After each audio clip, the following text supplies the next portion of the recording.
Guys, अब अगर हम अपने बेसल गैंग्लियन को 3D स्ट्रक्चर में डिस्कस करें तो ये एक हमारे पास क्या है, ये एक हमारे पास सेरेब्रल हेमिस्फेयर का स्ट्रक्चर है जो कि सजाइटली तौर पे कट हुआ है। हमें जैसे पता होता है कि दो साइड पे होते हैं ये पूरा स्ट्रक्चर। अगर ये मेरा राइट साइड का स्ट्रक्चर है तो उस साइड पे लेफ़्ट साइड का होगा। यहाँ पे मैंने फुल सजाइटली तौर पे इसको वो कट करके आपको दिखाया है। तो अगर हम मीडियल टू लेटरल स्ट्रक्चर देखें, अगर हम मीडियल टू लेटरल स्ट्रक्चर देखें, ठीक है, तो देखो यहाँ पे आपकी सबसे पहले क्या आती है, मेड्यूला। मेड्यूला के बाद पॉन्स, पॉन्स के बाद आपका एक अदद आ जाता है मिड ब्रेन। ठीक है, मिड ब्रेन फिर हमारे पास ऊपर सेरेब्रल हेमिस्फीयर में कंटिन्यू हो जाता है वाया सेरेब्रल क्रस्ट आप कह दो। ठीक है, सेरेब्रल क्रस्ट एक्चुअली कुछ भी नहीं है, या we can say crust of cerebri, या बुक्स में डिफरेंट डिफरेंट नाम से crust of cerebri, cerebral peduncle, या है ना एक दो और नाम थे, cerebral crust of cerebri, cerebral peduncle. हाँ, ये दो पार्ट्स हैं। ठीक है, ये मिड ब्रेन जो है, ये आपको जो मिड ब्रेन दिख रहा है, जो मैंने ब्लू ब्लू से हाईलाइट किया हुआ है, ये मिड ब्रेन जो है वाया इट्स सेरेब्रल पेडंकल जो ऊपर हमारे पास सेरेब्रल हेमिस्फीयर में कंटिन्यू हो जाता है। ठीक, यहाँ तक चीज़ समझ में आ रही है। Anteriorly it is continue to the hypothalamus, anteriorly midbrain is continues to the hypothalamus, posteriorly it goes as internal capsule, posteriorly it goes as internal capsule। तो अगर हम सेरेब्रल हेमिस्फीयर का स्ट्रक्चर देखते हैं तो हमें सबसे पहले क्या नज़र आता है, हमें सबसे पहले नज़र आता है, मैंने आपको पहले भी बताया था, थर्ड वेंट्रिकल। थर्ड वेंट्रिकल के बाद सबसे ज़्यादा मोस्ट मीडियल स्ट्रक्चर कौन सा है भाई, ये आपने नहीं भूलना। अगर ये भूले तो फिर कट्टी, फिर दोस्ती नहीं। ठीक है, तो सबसे पहले क्या है, थर्ड वेंट्रिकल। थर्ड वेंट्रिकल के नीचे आपको क्या नज़र आएगा, थर्ड वेंट्रिकल के नीचे ये 3D एप्लीकेशन में प्रॉब्लम है कि ये 3D एप्लीकेशन है ना, मिड ब्रेन को पता नहीं सारा का सारा हिस्सा जो है ना वो मिड ब्रेन को बना देती है, जबकि मिड ब्रेन सिर्फ इतना सा हिस्सा है, सिर्फ इतना सा हिस्सा जो है वो हमारे पास मिड ब्रेन का है। ठीक है, बाकी सारा का सारा हमारे पास जो है वो सेरेब्रल हेमिस्फीयर है। उसकी फिर है ना आउटर जो है वो ग्रे कॉर्टेक्स होता है, फिर हमारे पास वाइट मैटर, फिर वाइट मैटर के अंदर एम्बेडेड हुए ये चीज़ें होती हैं। ठीक, तो मिड ब्रेन हमारे पास बहुत छोटा सा हिस्सा होता है। अगर मैं एडिट कर दूं उतना सा, मतलब समझ लो ये आपका इतना सा हिस्सा जो है ना वो मिड ब्रेन का है। बस ये आपको जो हिस्सा जो मैंने एडिट किया, ये क्या है, ये मिड ब्रेन का हिस्सा है। बस इतना सा हिस्सा जो है ना ये आपका मिड ब्रेन का है। अगर मैं थोड़ा सा और डार्क कर दूं, ठीक है, अब देखिए ये इतना सा हिस्सा जो है वो आप लोगों का मिड ब्रेन का है। बस इतना हिस्सा जो होता है आप लोगों का ये मिड ब्रेन का होता है। आगे posteriorly it is continued with the internal capsule, और anteriorly it goes downward with the hypothalamus. ठीक, यहाँ तक चीज़ बिल्कुल समझ में आ गई, कन्फर्म जन्नती। ठीक है, तो आपको यहाँ पे दिखेगा क्या, लेटरल थर्ड वेंट्रिकल। सबसे पहले third ventricle is continued with the lateral ventricle. Lateral ventricle के भी सुपीरियरली हमारे पास क्या होगा, कॉर्पस कैलोजम। लेटरल वेंट्रिकल के भी सुपीरियरली हमारे पास क्या होता है, corpus callosum. Corpus callosum, lateral ventricle, corpus callosum, lateral ventricle. ठीक है, इन दोनों के बीच में भी स्ट्रक्चर्स होते हैं जो कि हम लोग है ना जब सेरेब्रल हेमिस्फीयर डिस्कस करेंगे तो हम डिस्कस करेंगे। आपको देखोगे थोड़ा सा इस एस्पेक्ट से दिख रहा है कि अगर ये कॉर्पस कैलोजम है, ये थर्ड वेंट्रिकल है, तो इन दोनों के बीच में भी कोई एक तीसरा स्ट्रक्चर भी यहाँ पर आ सकता है, और वो होता भी है। तीसरा स्ट्रक्चर भी इन दोनों के बीच में होता है। ठीक है, वो हम जब डिस्कस करेंगे, जब हम सेरेब्रल हेमिस्फीयर डिस्कस करेंगे। यहाँ तक चीज़ समझ में आ गई। अब ये जितना भी स्ट्रक्चर आपको जो ग्रे ये जो नज़र आ रहा है, जो कि हमारी 3D एप्लीकेशन साइबा जो हैं वो उसको है ना मिड ब्रेन कह देती हैं, जबकि ये हमारे पास मिड ब्रेन नहीं होता। ये सारे के सारे हमारे पास वाइट मैटर के फाइबर्स होते हैं, और इन वाइट मैटर्स के फाइबर्स ने हमारे पास क्या क्या होता है, इन्होंने हमारे पास डिफरेंट स्ट्रक्चर्स को एम्बेडेड किया हुआ होता है, जिनमें हमारे पास थैलेमस और वो आ जाते हैं बेसल गैंग्लियन। अगर मैं अब इस सेरेब्रल हेमिस्फीयर को पूरा हटाऊंगा तो हमें वो इजीली स्ट्रक्चर्स नज़र आएंगे। ये रहा, सेरिबेलम को भी हटा दूं पहले मैं, सेरेब्रल हेमिस्फीयर। अच्छा, ये चीज़ आप देखो कि जैसे जैसे हम मीडियल टू आगे की तरफ जाएंगे तो हमारे पास क्या होगा, सेरेब्रल कॉर्टेक्स आखिर में आएगा।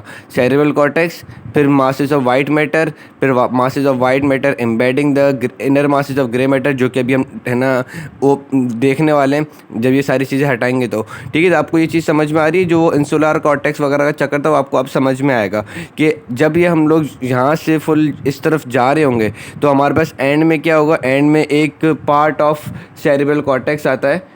जैसे ये लेटरल, आपको लेटरल सरफेस है ना, लेटरल सरफेस पे ये जो लेटरल वो आता है फिशर। इस लेटरल फिशर को जब हम हटाते हैं तो इस टेम्पोरल एरिया के पीछे एक लोब आता है जिसको हम कहते हैं इंसुलार लोब। टेम्पोरल लोब के पीछे एक और लोब आता है जिसको हम कहते हैं इंसुलार लोब। तो इंसुलार लोब का जो इंसुलार लोब के बाद जो मतलब उसका जो ग्रे मैटर होगा, अगर इसको मैंने हटाया, ठीक है, टेम्पोरल लोब को मैंने हटाया, लेट से ये टेम्पोरल लोब है, इसको मैंने हटा दिया, तो मेरे पास एक लोब नज़र आया जिसको हम कह रहे हैं इंसुलार लोब। टेम्पोरल लोब, इसको हटाया तो आपको क्या नज़र आएगा, इंसुलार लोब। एक्चुअली ये जो लेटरल फिशर है, लेटरल फिशर को जब हमने हटाया ना, लेटरल फिशर को, ये जो एरिया लेटरल फिशर ने ऑक्यूपाई किया हुआ है, इसको मैंने रिमूव किया। देखो ये टेम्पोरल लोब, इसके पीछे की तरफ जो है वो है इंसुलार लोब। तो इन दोनों के बीच में आपको फिशर नज़र आ रहा है, लेटरल फिशर को मैंने हटा दिया, ये सको लेटरल फिशर, ठीक है, रुक जा, टेम्पोरल लोब और ये मार्कर लेटरल फिशर, और ये है मेरी जो दूसरा हैंड है वो क्या है, इंसुलार लोब। तो लेटरल फिशर को हटा दिए तो इंसुलार लोब आपको दिख जाएगा। आप पिक्चर्स वगैरह में भी देखना, जब हम सेरेब्रल कॉर्टेक्स डिस्कस करेंगे तो इसमें भी मैं आपको इंसुलार लोब दिखा दूंगा, ठीक। तो इंसुलार लोब का जो कॉर्टेक्स होगा वो मीडियल साइड पे फेस हो रहा होगा।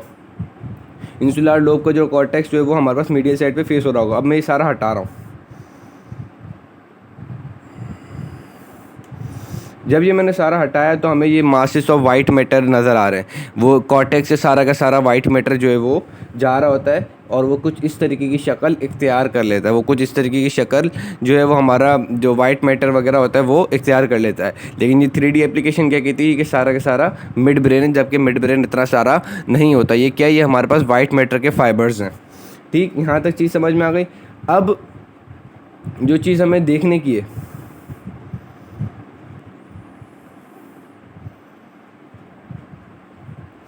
अब जो चीज़ हमें देखने की वो बड़ी इंपॉर्टेंट है कि ये जो जितना भी ये सारा वाइट मैटर है, अब वो मैं अगर इनको हटाऊंगा तो हमें एक एक स्ट्रक्चर नज़र आएगा। ये मिड ब्रेन से हमारे पास वाइट मैटर के फाइबर्स जा रहे होते हैं। अब वाइट मैटर के फाइबर ये लाजमी नहीं है कि भाई थैलेमस के बराबर से ही जो हमारे पास वाइट मैटर के फाइबर होंगे, ठीक है, थैलेमस फिर कॉर्डेट न्यूक्लियस के बाद इंटरनल कैप्सूल।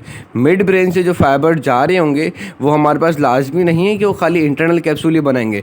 मिड ब्रेन से जो हमारे पास फाइबर्स जा रहे होंगे वो थर्ड वेंट्रिकल और थैलेमस के बीच में भी जाएंगे, वो थैलेमस और कॉर्डेट न्यूक्लियस के बीच में भी जाएंगे, वो थैलेमस और लेटरल वेंट्रिकल के बीच में भी जाएंगे। यानी कि मिड ब्रेन से जब फाइबर्स आ गए तो वो फिर हमारे पास हर डायरेक्शन में स्कैटर्ड होंगे। लेकिन थैलेमस और उसके बराबर में कॉर्डेट न्यूक्लियस के बराबर में जो हमारा इंटरनल कैप्सूल बनता है वो एक्चुअली क्या है, वो उस जगह पे, इंटरनल कैप्सूल वाली जगह पे हमारे पास जो वाइट मैटर के फाइबर्स जो हैं वो हमारे पास समझ लो कि एक बैंड लाइक स्ट्रक्चर की फॉर्म में अरेंज हो जाते हैं। यानी कि एक स्पेसिफिक बैंड लाइक फाइबर्स की स्पेसिफिक बैंड लाइक अरेंजमेंट जो है वाइट मैटर्स की वो हमारे पास इंटरनल कैप्सूल बनाती है। बाकी फाइबर्स जो हैं मिड ब्रेन से वो हमारे पास हर डायरेक्शन में जा रहे होंगे। देखो, ठीक है, फाइबर्स जो है वो हमारे पास हर डायरेक्शन में जा रहे होंगे।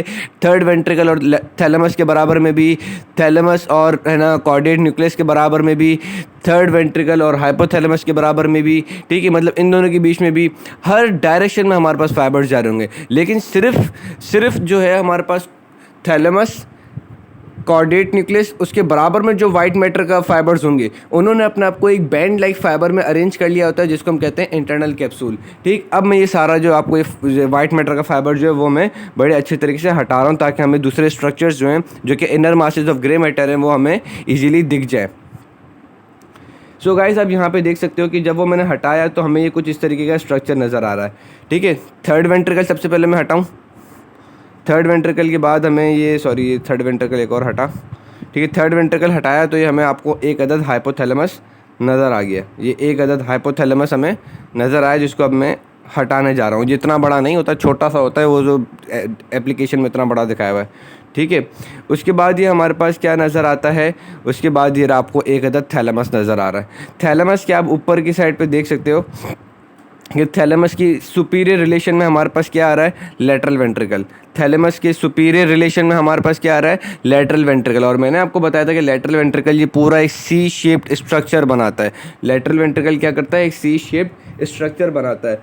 अब थैलेमस के बराबर में क्या होगा, थैलेमस के बराबर में आपको ये कॉर्डेट न्यूक्लियस नज़र आएगा। थैलेमस के बराबर में आपको ये कॉर्डेट न्यूक्लियस नज़र आएगा। ये कॉर्डेट न्यूक्लियस जो है वो आपको नज़र आ रहा है, बिल्कुल थैलेमस के बराबर में था, ठीक है। लेट्स सी कि अगर आपका थैलेमस है,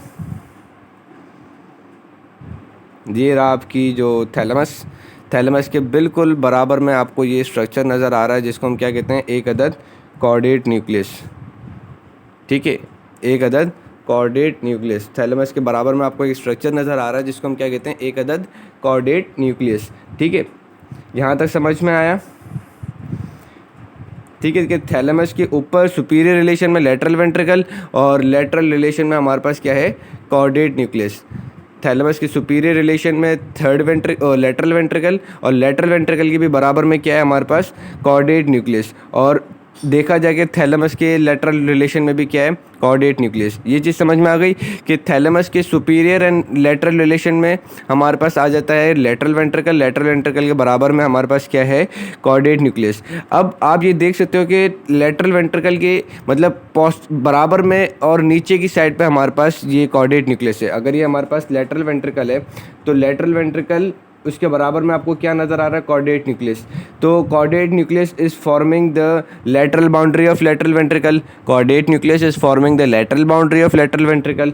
उसके बाद हमारे पास क्या है, उसके बाद अगर आप ये देखो लेटरल वेंट्रिकल, आप ये देखो लेटरल वेंट्रिकल थोड़ा सा ऊपर है कॉर्डेट न्यूक्लियस के। लेटरल वेंट्रिकल थोड़ा सा ऊपर है कॉर्डेट न्यूक्लियस के। तो हम कहते हैं कि भाई the body of chordate nucleus is forming the floor of the body of lateral ventricle.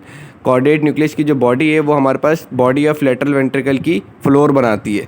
उसके बाद अगर आप यहाँ पे देखो कि ये हमारे पास लेटरल वेंट्रिकल का हॉर्न, लेटरल वेंट्रिकल का इन्फीरियर पार्ट, उस इन्फीरियर पार्ट की जो है हमारे पास, उस इन्फीरियर साइड पार्ट के बराबर में हमारे पास कॉर्डेट न्यूक्लियस की टेल है। तो वो उसकी भी लेटरल बाउंड्री बना रही होती है, मतलब टोटली हमारे पास लेटरल के रिलेशन में होता है। ठीक, ये चीज़ समझ में आ गई। अब ये रहा आपका कॉर्डेट न्यूक्लियस और उसमें जो आपको खाली खाली जगह नज़र आ रही है, स्ट्रेशंस नज़र आ रही हैं, स्ट्रेशंस के बीच में खाली जगह हैं। तो खाली जगहों में से हमारे पास ये वो इंटरनल कैप्सूल के फाइबर आ रहे होंगे ऊपर की तरफ एज कोरोना रेडिएटा। यानी कि इस ये जो जितनी भी खाली जगह है यहाँ पर हमारे पास एक बैंड होगा जिसको हम क्या कहेंगे, इंटरनल कैप्सूल। और इस इंटरनल कैप्सूल से फाइबर्स रेडिएटेड आउट हो रहे होंगे सेरेब्रल कॉर्टेक्स में एज कोरोना रेडिएटा। ठीक, तो एक inner mass of grey matter caudate nucleus, दूसरा inner mass of grey matter जिसको हम कहते हैं पुटामेन। अब इन दोनों के बीच में हमारे पास क्या था, वाइट मैटर का वो बैंड। इन दोनों के बीच में हमारे पास क्या है, वाइट मैटर का बैंड जिसको हम कहते हैं इंटरनल कैप्सूल। अब इंटरनल कैप्सूल क्या है, वाइट है। इसके बीच में से हमारे पास ये वाइट, ये ग्रे। अब वाइट में से हमारे पास है ना ग्रे की फाइबर्स जा रहे हैं। ठीक है, तो हमारे पास क्या होगा कि वाइट मैटर के अंदर स्ट्रिएशंस हो जाएंगी। वाइट मैटर में हमारे पास क्या हो जाएंगे, इंटरनल कैप्सूल में स्ट्रिएशंस हो जाएंगी। ठीक, तो ये inner masses of grey matter और इनर मास ऑफ ये जो कॉर्डेट न्यूक्लियस है इसमें से स्ट्रेटेड बैंड्स जो हैं, स्ट्रेटेड बैंड्स दूसरे inner mass of grey matter जिसको हम कहते हैं पुटामेन उसकी तरफ जा रही होगी by piercing the internal capsule. ठीक, ये चीज़ समझ में आ गई। अब जब मैं इस पुटामेन को हटाऊंगा, पुटामेन और ग्लोबस पैलिडस मिलके हमारे पास क्या बनाते हैं, लेंटिफॉर्म न्यूक्लियस। जब मैं इसको हटाऊंगा तो हमें क्या नज़र आएगा, हमें एक अदद स्ट्रक्चर नज़र आएगा जिसको हम क्या कहते हैं, ग्लोबस पैलिडस। ये आपको इधर से भी दिख रहा होगा,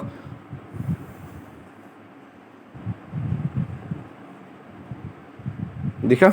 हाँ बिल्कुल अब दिख रहा है, ग्लोबस पैलिडस। ग्लोबस पैलिडस भी हमारे पास दो पार्ट्स के अंदर डिवाइडेड होता है। ठीक है, ग्लोबस पैलिडस हमारे पास दो पार्ट्स के अंदर डिवाइडेड होता है, internal globus pallidus, external globus pallidus. Internal globus pallidus, external globus pallidus, कोई सिग्निफिकेंस नहीं है, फंक्शनल सिग्निफिकेंस। ठीक है, लेकिन बस इसको डिवाइड करके रख देते हैं दो पार्ट्स के अंदर। ठीक, अगर ये मैं पुटामेन को हटाऊँ तो आपको ईजिली नज़र आएगा। ठीक है, globus pallidus external, globus pallidus external जो कि पुटामेन को फेस कर रहा होगा, उसको हटाया तो ग्लोबस पैलिडस इंटरनल। ठीक, बाकी कोई इनकी सिग्निफिकेंस वगैरह नहीं है। So this was the structural organisation of वो बेजल गैंग्लियन। ठीक, अब बस एक चीज़ रह गई जो कि मैं आपको दिखानी, वो है एक अदर अल्लाह आपको नेकी दे, क्या कहते हैं, ये रहा, चलो आ गया, सब्सटेंशियल निगरा और वो सब थैलेमिक न्यूक्लिया, वो देखना था।